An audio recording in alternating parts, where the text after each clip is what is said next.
So what's there to like about oysters? Think about it like this. It's a rock in the ocean. It's mostly made out of minerals, right?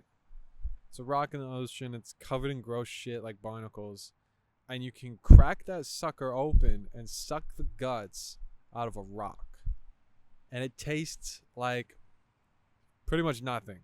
It's all about texture. Growing up in Washington, there's a lot of oysters up there. Cold water equals nutrient rich, basically. So growing up, I was in contact with oysters pretty frequently. Because I went on a lot of field trips as a child that were organized through this group that organized field trips for homeschooled kids, because yeah, I was homeschooled. We went to a lot of farms because farms are open during the day, and homeschoolers almost always end up working in either restaurants or farms. The homeschool to farm pipeline is incredibly short, incredibly intense, and has about a 100% success rate. One of the farms that we went to was a oyster farm, and it smelled terrible. It basically smelled like seawater had been dumped on concrete that had been stomped on, spit on, cigarettes ashed upon by dozens and dozens of stinking, sweating adults, which is exactly what it was. There was two things that I learned from our tour guide, who was a hat-wearing, boot-wearing, that's all I remember. He wore a hat, and he wore boots, and he was pretty cool. He showed us pearls. Now, oysters, as we all know, generate pearls when some sort of debris makes it into the tissue. Pearls are made of the same material that the inside of an oyster shell is made of, but it's pretty, and so it's valuable. And it's hard to get, and it's hard to find, so it's valuable. What this guy showed me was just a bucket full of pearls that were just not good enough. He had like hundreds and hundreds of pearls, and he was like, yeah, these are all pearls. They're all kind of duds. Like, they're too small, or they're misshapen. They're not perfectly circular. It didn't make any sense, because in my head, pearls had inherent value. But here was this man telling me that just because it's a pearl doesn't mean it's valuable. It has to be a perfect pearl on this scale that was decided by somebody a long time ago, which to me made no sense, because I would have taken any of those pearls, and any of those pearls would have been as valuable to me as a nice pearl. The matter of aesthetics, whatever. Eating oysters is not about the nutritional value, the flavor, or the texture. It's not about enjoying any of those things. It's about the ritual.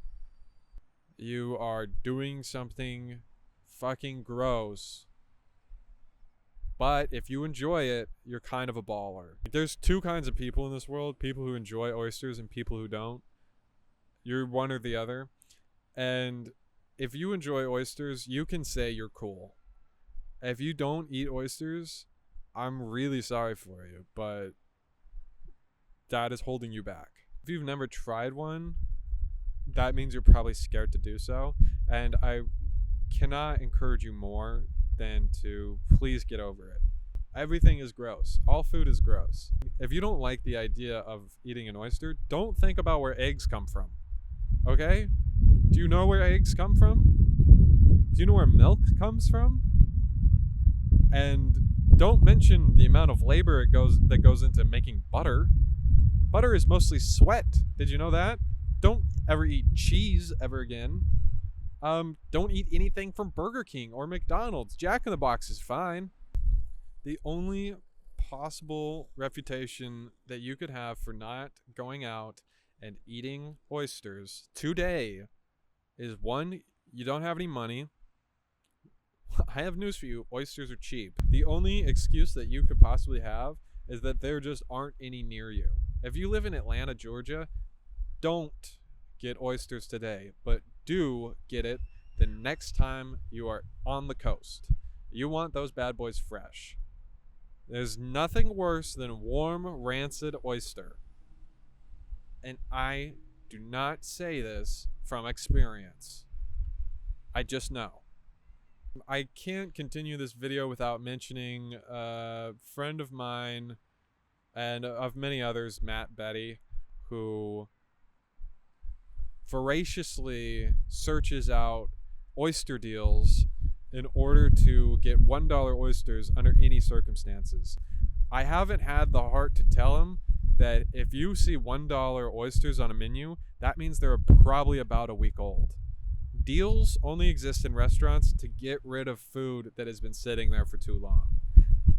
Warm rancid oysters are coming your way, Matt, and I'm sorry, but I respect your game. Matt Betty is one of those guys where you have to say his full name. If you don't want this in a YouTube video, please contact me. You have my number. Yeah, oysters.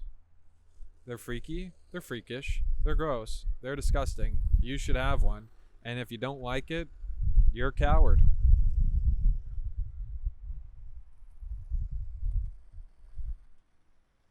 And that's okay. I forgive you.